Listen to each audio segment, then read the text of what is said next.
Eh bien salut YouTube, c'est JP de Top Factory. Avant toute chose, une brève annonce pour vous dire que je vais sortir une vidéo en facecam pour vous tenir au courant de mon projet Astronomie qui avance merveilleusement bien grâce à vous et à vos dons très utiles sur Tipeee. Vous êtes super chaud et ça fait plaisir. Bref, aujourd'hui un thème un peu en rapport avec tout ça parce qu'on va parler de quelque chose d'assez mystérieux et complexe aux premiers abords, la fameuse théorie des cordes. Elle pourrait être l'explication de l'existence de notre univers tout entier, mais pas que.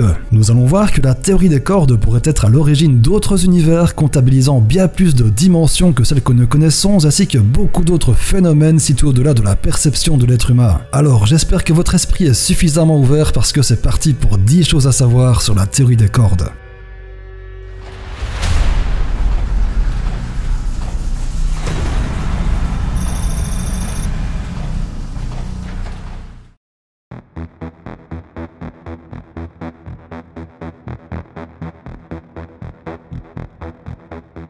Qu'est-ce que la théorie des cordes? Eh bien, comme son nom l'indique, c'est une théorie du domaine de la physique qui tente d'expliquer certaines choses encore inexplicables aujourd'hui grâce aux cordes. Alors, sans trop vous détailler parce que je vous en parle un petit peu plus loin dans la vidéo, une corde est en fait un bras d'énergie d'une taille extrêmement petite qui est capable de vibrer. Et quand je dis petit, pour vous faire une idée, si un atome faisait la taille du système solaire, une corde ne serait pas plus épaisse qu'un arbre. Et donc, tout comme une corde de guitare va émettre une note différente dans la manière que le guitariste aura de la gratter, les cordes de notre théorie vont être perçues différemment selon leur type et leur façon de vibrer. À la seule différence que, au lieu d'avoir une note de musique, ça sera une particule élémentaire qui sera créée. Et on va dire que ça tombe bien parce que les particules élémentaires, c'est un petit peu la base de notre univers tout entier. C'est ce qui compose la matière, l'antimatière, ainsi que certaines forces qui font que la matière contenue dans votre corps, par exemple, soit liée entre elles. Sinon, vous pourriez dire adieu à votre enveloppe charnelle et les atomes de votre corps seraient dispersés un peu partout. Donc, pour résumer, la théorie des cordes tente d'expliquer absolument tout. Les 3 dimensions de notre espace, la dimension du temps, ainsi que d'autres choses intéressantes qu'on va voir tout de suite.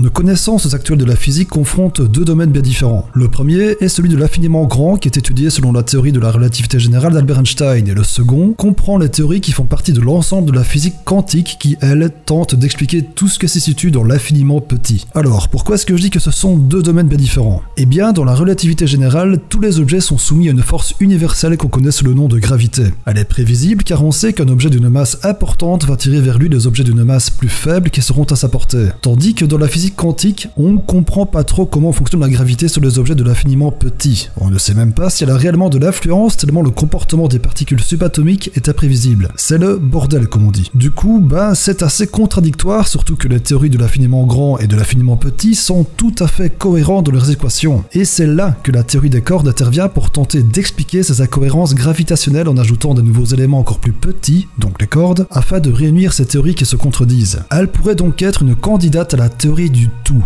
ou superforce, soit l'unification des 4 forces fondamentales de notre univers. Je vous en parle un peu plus loin dans la vidéo. Voilà, il serait peut-être bon maintenant de voir ce qu'est exactement une de ces fameuses cordes.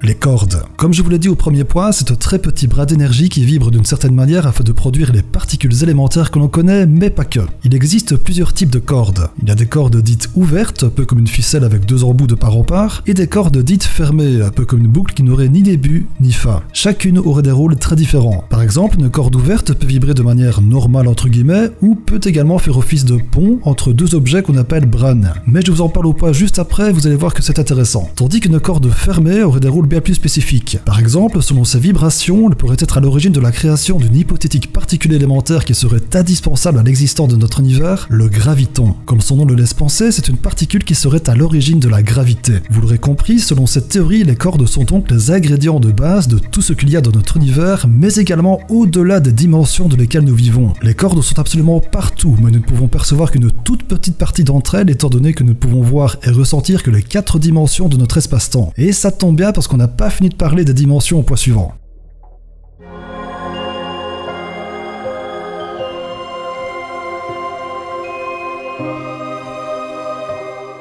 Bon, au point précédent, je vous ai sorti un mot un peu obscur, une brane. Alors, qu'est-ce que c'est que ce truc? Eh bien, selon la théorie des cordes, il arrive que certaines de ces cordes s'étirent sur un nombre de dimensions variables. Pour les différencier, on les nomme une brane pour une brane à une seule dimension, 2 branes pour 2 dimensions, 3 branes pour 3 dimensions, et ainsi de suite jusqu'à 10. Et je précise que la dimension du temps n'est pas prise en compte, il ne s'agit là que des dimensions spatiales. Donc si vous avez bien suivi, notre univers serait en fait une de 3 branes pour les 3 dimensions que vous avez sous les yeux. Si par exemple le Big Bang s'était produit dans une 7 brane, notre univers contiendrait 7 dimensions en plus de celle du temps, même si cela nous est évidemment impossible à nous représenter. D'ailleurs, en parlant de ça, une brane ne contient pas forcément d'univers, il a fallu un déclencheur pour que le Big Bang se produise et donne naissance à notre univers. Et c'est justement ce qu'on va voir au point suivant.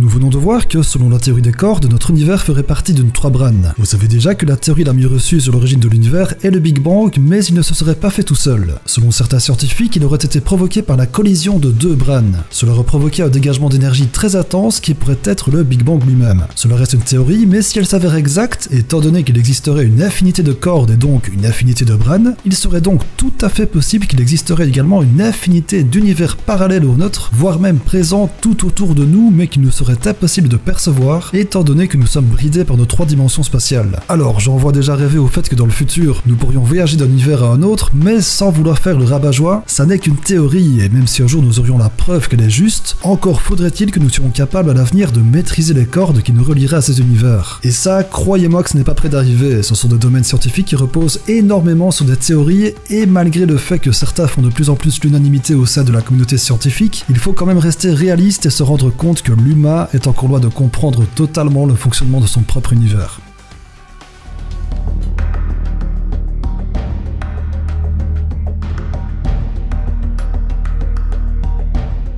Comment imagineriez-vous un univers ayant un nombre de dimensions différent du nôtre? J'ai essayé et c'est carrément impossible. Nous sommes des créatures en 3 dimensions, nous vivons dans 3 dimensions spatiales, et enfin nous pensons et nous rêvons en 3 dimensions. Mais bien que cela semble incroyable, si la théorie des cordes venait un jour être prouvée, cela voudrait dire qu'il serait possible qu'il existe en dehors de notre univers d'autres mondes comptabilisant un nombre différent de dimensions que le nôtre. Par exemple, un univers en 2 dimensions ressemblerait à une sorte de feuille de papier sur lequel il n'y aurait moyen de se déplacer que sur 2 plans uniquement. Imaginez-vous en train de vous balader dans un monde qui ressemblerait à un jeu de plateforme style Super Mario. Mais là où ça devient carrément dingue, c'est tenter de s'imaginer des univers qui sont au-delà des 3 dimensions spatiales. Il y a bien des représentations artistiques, tout comme dans le film Interstellar, dans lequel le temps est représenté sous une forme de dimension spatiale, mais à moins de dépasser un jour les limites de la physique actuelle, il est actuellement impossible de se représenter ne fût-ce qu'une petite partie de ce que pourrait être un univers autre que tridimensionnel. Quoi qu'il en soit, il est important de garder l'esprit ouvert, c'est comme ça que l'humain a toujours évolué, et c'est comme ça que l'humain évoluera.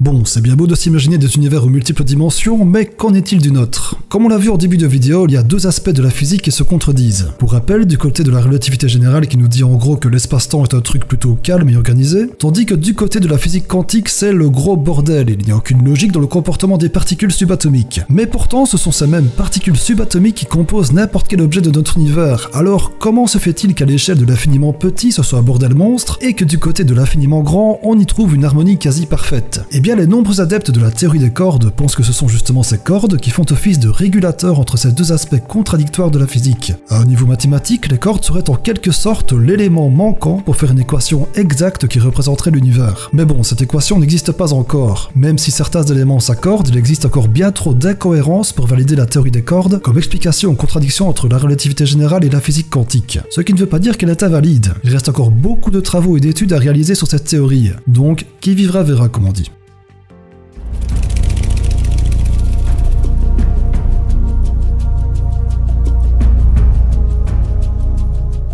Dans notre univers, il existe 4 forces fondamentales qui régissent absolument tout. La force gravitationnelle, la force électromagnétique, la force nucléaire forte qui maintient les atomes et la force nucléaire faible qui désigne en gros les radiations. Toutes les 4 existent depuis la naissance de notre espace-temps. Et comme vous en doutez certainement, à la question de quelle est l'origine de ces 4 forces fondamentales, la réponse serait les cordes. Théoriquement bien sûr. On va parler principalement de 2 de ces forces, la gravité et la force électromagnétique. On sait aujourd'hui que la force gravitationnelle est des milliards de fois plus faible que l'électromagnétique dans notre notre univers. Et du coup, les scientifiques se sont demandé pourquoi un écart aussi grand entre ces deux forces. Ils ont donc pensé que la force électromagnétique était composée de cordes fermées, donc des boucles. Elle ne peut pas s'échapper de notre univers, tandis que la gravité serait composée de cordes ouvertes qui feraient la jonction entre la brane de notre univers et d'autres branes. Il y aurait donc des fuites ou des échanges de gravité entre notre univers et d'autres branes extérieures qui pourraient également abriter d'autres univers. Ce qui expliquerait la présence beaucoup plus faible de forces gravitationnelles dans notre espace-temps. C'est une théorie dans une théorie qui semble être acceptée par de nombreux scientifiques, mais encore une fois ce ne sont pas des faits. Donc prudence. Et on passe à la suite.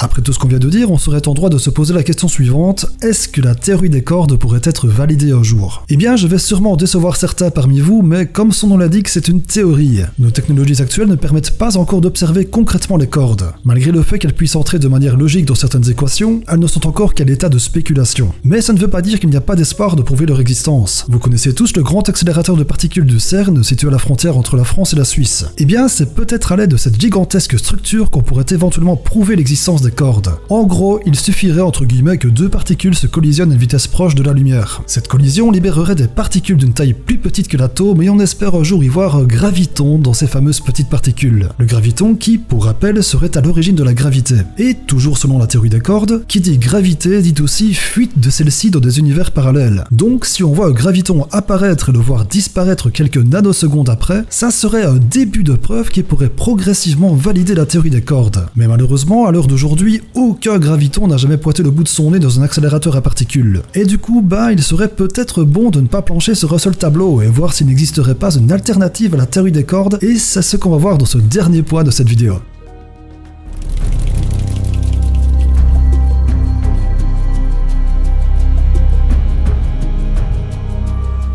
Que ça soit dans n'importe quel domaine de la science, il ne faut jamais se baser sur une seule et unique théorie. Et c'est bien entendu valable également pour la physique. J'ai adoré faire mes recherches pour cette vidéo et je vous avoue que la théorie des cordes me passionne énormément. Et croyez-moi que je suis loin d'avoir fini de me documenter dessus. Mais comme je l'ai dit plusieurs fois dans cet épisode, ça n'est qu'une théorie et elle n'est pas toute seule à tenter d'expliquer les incohérences entre l'infiniment grand et l'infiniment petit. Parmi ces autres théories, il y a la théorie de la gravité quantique à boucle. Tout comme la théorie des cordes, elle tente de mettre en accord la relativité générale et la physique quantique en quantifiant la force gravitationnelle. Alors, je ne pourrais pas vous résumer ça sur les quelques secondes qui restent de la vidéo, du coup je vous renvoie vers l'excellente vidéo de la chaîne Science Étonnante qui vous expliquera très bien le principe de cette théorie. Vous trouverez le lien dans la description.